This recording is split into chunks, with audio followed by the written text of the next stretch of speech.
Hello everyone and welcome. In this short lesson we are going to learn some useful English expressions for greeting people, saying goodbye and introducing ourselves.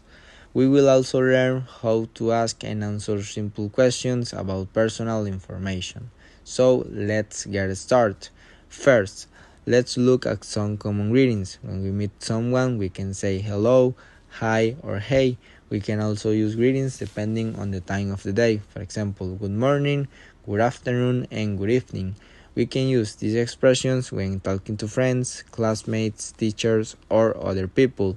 When we finish a conversation or leave a place, we can use different verbs. For example, we can say goodbye, bye, see you, or see you later. For example, when leaving school, we can say goodbye, see you tomorrow.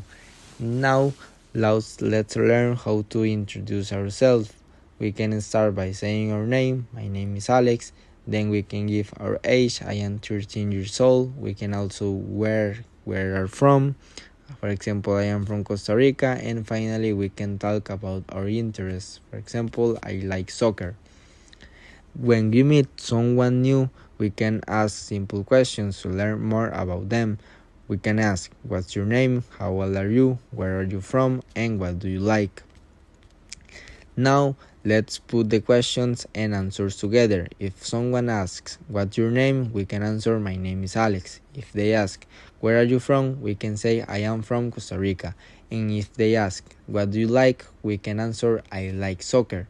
This is how we can use these expressions in a simple real conversation.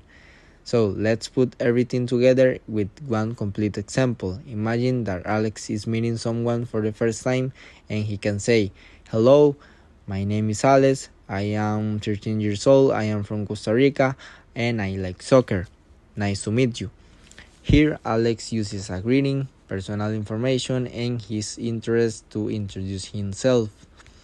Before we finish, let's review what we learned. We learn how to greet people, say goodbye, introduce ourselves, give basic personal information, and talk about things we like. We also learn simple questions and answers that we can use when meeting someone new. Now you know how to greet someone, say goodbye, introduce yourself, and ask simple questions about personal information. And remember, English is not only about learning words, it is also about using those words to communicate with other people. Thank you for watching and see you next time.